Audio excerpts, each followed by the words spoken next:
여러분들 사상사 두 번째 시간이죠. 오리겐에 대한 내용부터 다루도록 하죠.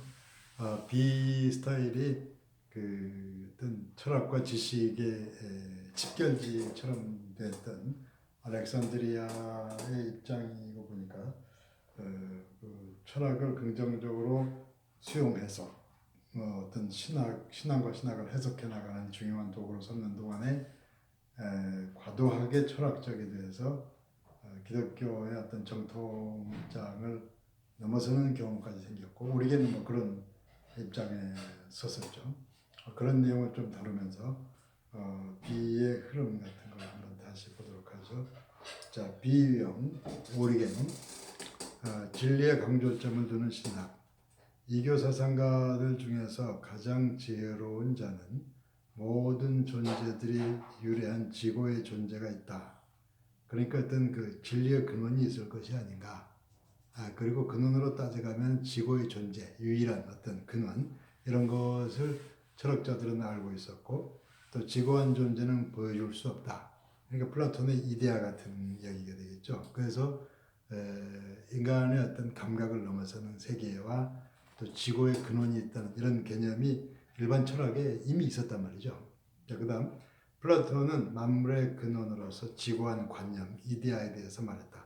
이 플라톤 철학이 그 당시 주도적인 철학이었다고 볼 수가 있겠죠. 자, 그 다음에 그리스도인들은 하나님, 예수 그리스도의 아버지, 하나님 예수 그리스도 아버지는 철학자들이 말한 지고의 존재라는 입장을 수용했고, 그러니까 이미 가지고 있던 그런 철학자들이 고심하며 말했던 그 아버지 하나님은 성경의 하나님이다. 뭐 이런 입장을 수용했고, 그리스도인들이 그들의 신앙을 이해하는 규범적 방법이 되었다.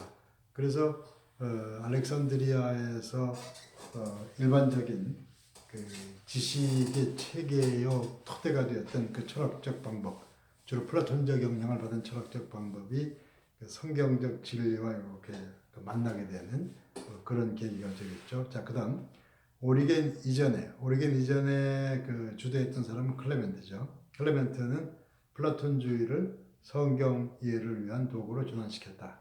성경을 이해할 때 플라톤 철학적인 학문적 방법을 그 도구로 사용했다는 말씀이에요. 그 다음에 클레멘트와 오리겐, 하나님에 관해 말하는 모든 성경은 지고의 존재에 관해 말하는 철학과 양립할 수 있는 방법으로 이해돼야 한다.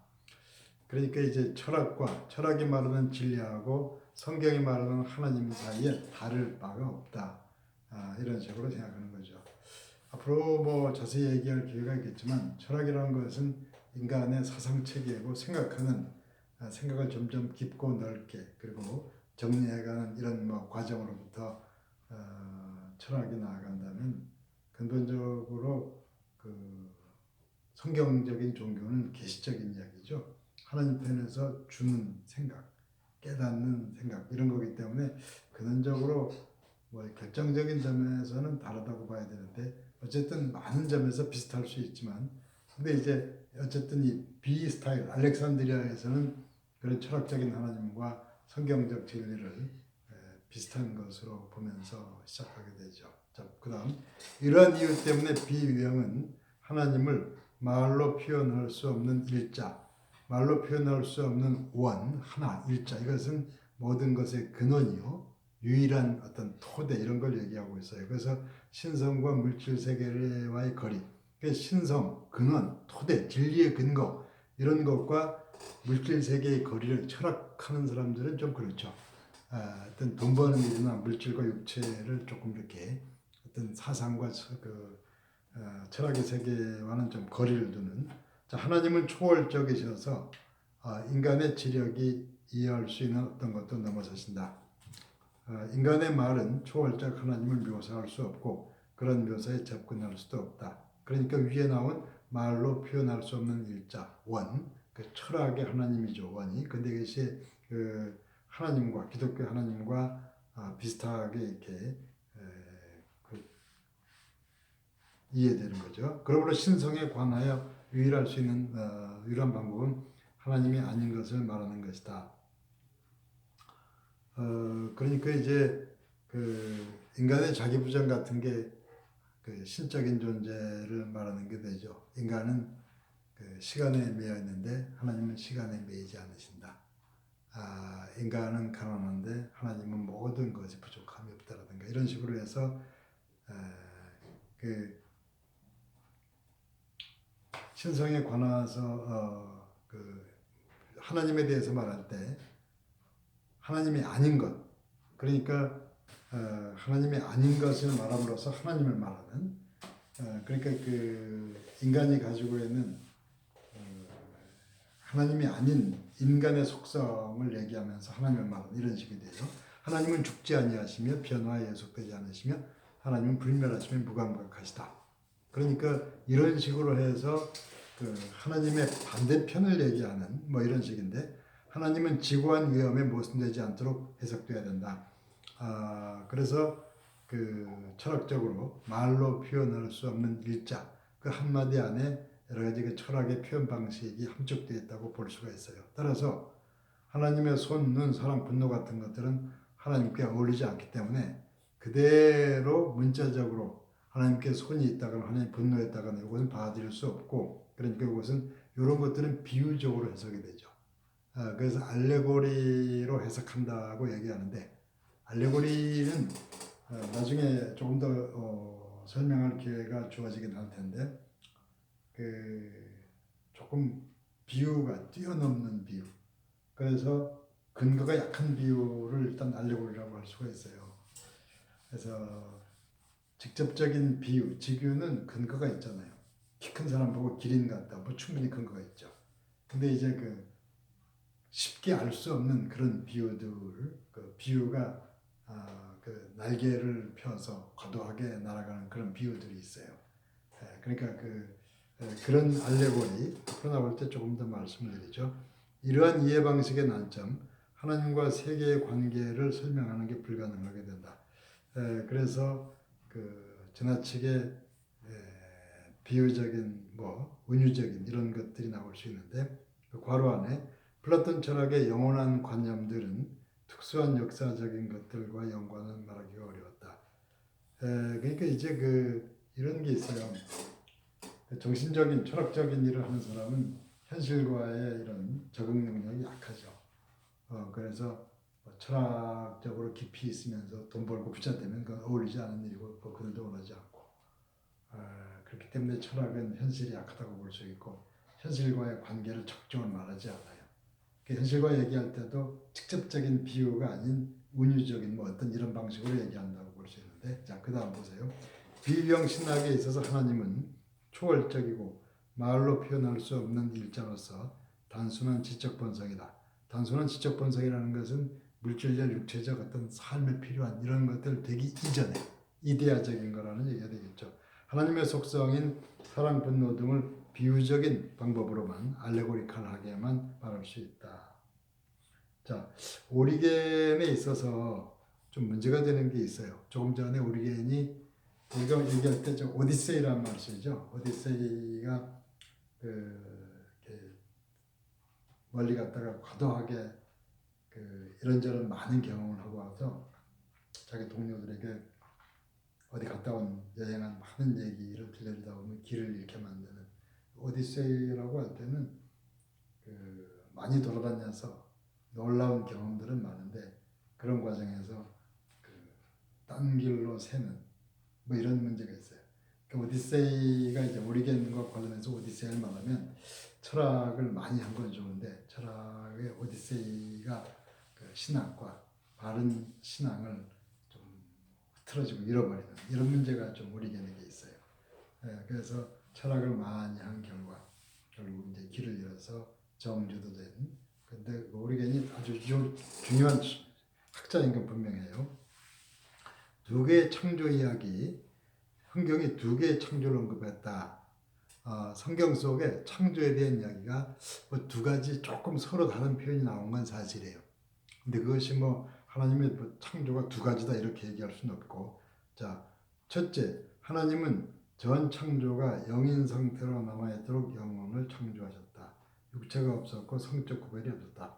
그러니까 하나님이 창조를 두 단계 창조를 하셨다고 오리겐이 주장한 건데 맨 처음은 영적인 창조를 했다고 그러죠. 영적인 창조에서는 그 육체가 없는 창조고 성적 구별이 없는 그 남녀 구분이 없는 창조였는데 그런데 그 맨 처음에 만들어진 그 창조된 그 존재를 인간으로서의 그 존재를 예지자라고 했는데 그 예지자가 뭔가 하나님과의 관계에서 잘못을 범해서 타락함으로써 그가 이제 다시 구원받을 때까지 어떤 그 육체와 관련된 존재로 자, 그거 보세요. 하나님은 일자를 명상하고 일자와 교통하도록 그러니까 존재의 근원과 교통하도록 예지자를 창조했는데 예지자가 영혼이죠. 그런데 그것만 죄를 짓지 않았다면 그걸로 다 끝나는 건데 그런데 그러나 죄가 들어왔다. 어떤 영들이 일자를 명상하는 부분에서 이탈해서 이탈의 결과는 타락. 그 타락 그게 두 번째 창조가 되는데 하나님의 자비로 그래도 타락한 걸 버리지 않고 두 번째 창조가 주어졌어요. 그 타락한 그들이 원래 상태로 돌아갈 때까지의 임시거처로 주어진 게 물질적 창조다. 그러니까 물질적 창조는 두 번째 창조에 해당돼요. 그러니까 그 예지자, 1차적 창조에 있어서의 그 타락, 죄로 말미암아 하나님의 자비로 기회가 주어진 것이 우리가 물질과 육체에 거하게 된 그거다. 그 다음에 원창조의 영들이 몸을 받았고 남자와 여자, 그 다음 남자 여자가 생겨난 거예요.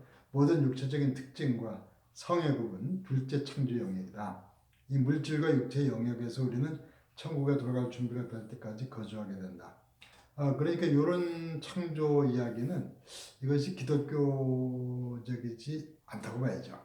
오리겐의 문제가 되는 건 이런 게 문제가 돼요. 이것이 정통 기독교 교리 안에 받아진 적은 없어요. 어쨌든 간에 이게 이제 오리겐에 이런 문제가 있었고, 자 그래서 그 세모 그 밑에 괄호 있죠. 영혼의 선제를 포함하는 비기독교적 교리다. 이건 기독교적이라고 볼 수 없다는 거고. 자 밑에 보시면 왜 오리겐은 이러한 창조론을 주장하게 됐을까? 왜 오리겐이 이런 쪽으로 갔을까? 철학적 흐름. 철학적 흐름은 지적인 삶은 육체적인 삶보다 우월하다고 보통 일반적으로 보고 물질은 하나님의 궁극적 계획이 될 수 없다. 오히려 그 이데아나 플라톤 철학은 물질에서부터 벗어나서 영원한 물질 시공간에 매이지 않는 이데아 세계로 가는 뭐 이런 걸 구원처럼 볼 텐데 어쨌든 간에 그런 맥락에서 지적인 삶은 육체적인 삶보다 우월하다. 뭐 이런 맥락에서 이중 창조를 생각하게 되지 않았겠는가.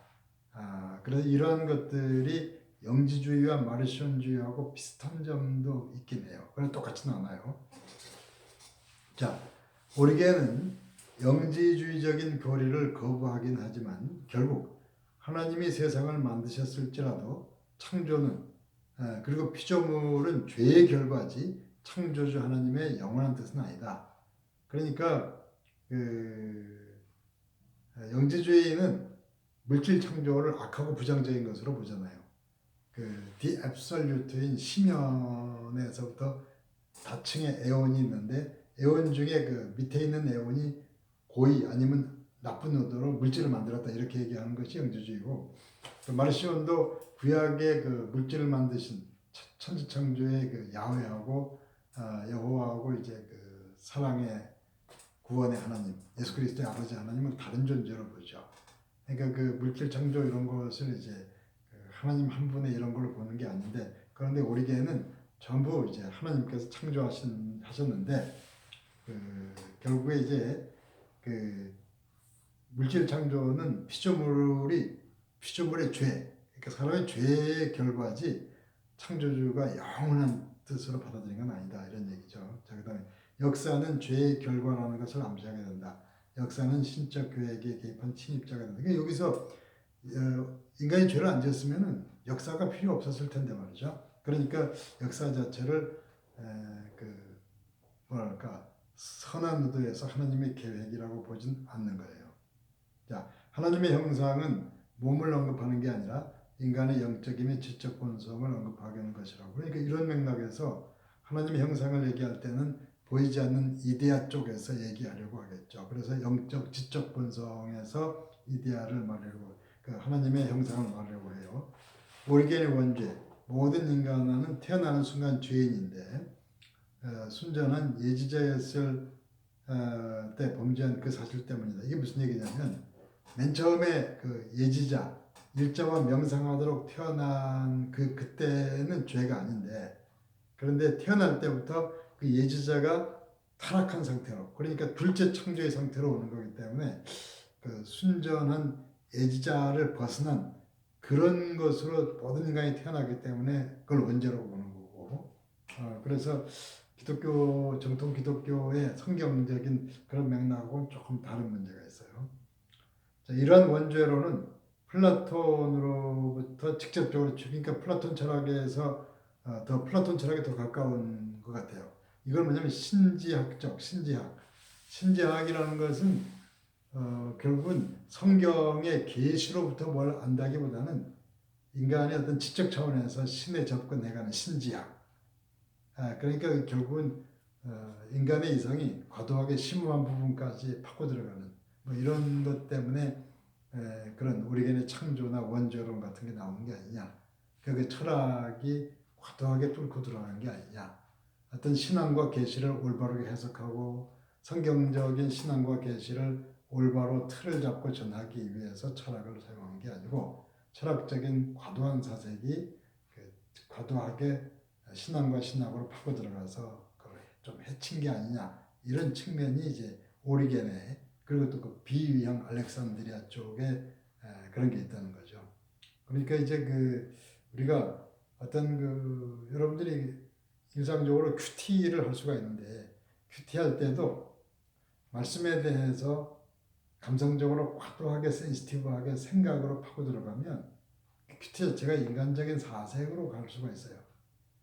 그나마 그 인간적인 사색으로 빠지지 말고 하나님께서 나에게 주시는 그것과 기도와 찬양 이것이 저변에 강하게 깔려있는 가운데 큐티를 해야 그것이 나를 위한 하나님의 말씀이 될 텐데 그 잘못 어떤 감성적으로 넘어설 경우에는 그 인간적으로 대해서 원래 걸 좀 해치지 않겠나 이런 말씀이죠. 그 밑에 오리겐 이전의 클레멘트죠.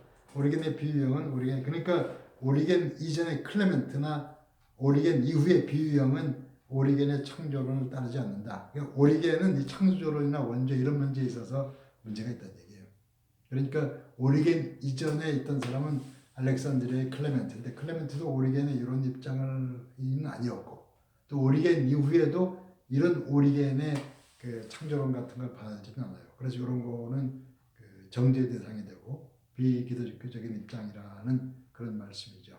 그래서 그 앞으로도 이런 식으로 챕터별로 A, B, C를 나눠서 계속 나오게 될 텐데 여러분들께서 관심을 가지고 볼 것은 A와 B가 그 창조를 어떻게 봤으며 역사를 어떻게 봤는가, 역사를 긍정적으로 봤느냐, 부정적으로 봤느냐, 그리고 창조를 해서 역사가 쭉 흘러서 마지막에 역사를 마무리하는 역사의 완성 내지는 하나님 나라 그것을 원창조와 비슷한 걸 봤는지 다른 것으로 봤는지 그 원창조와 그 최종적인 하나님의 그 종말적 완성 사이에 있는 역사가 이 역사 속 역사가 필요했는지 불필요한 거였는지 그걸 부정적으로 보는 신학인지 긍정적으로 보는 신학인지 이것을 좀 따져보면 오늘날 우리가 살아가는 그 이 세상에서 기독교인들이 사회적 활동이라든가 역사 속에서의 그 교회가 세상과 얼마큼 관계 맺는가 이런 것에 대해서도 어떤 통찰력을 가지게 되리라고 생각이 됩니다. 그런 점에서 지금은 조금 덜 이해가 되더라도 앞으로 비슷하게 반복이 될 거기 때문에 이해가 조금씩 더 깊어지리라고 생각됩니다. 이 두 번째 시간 여기까지 하죠.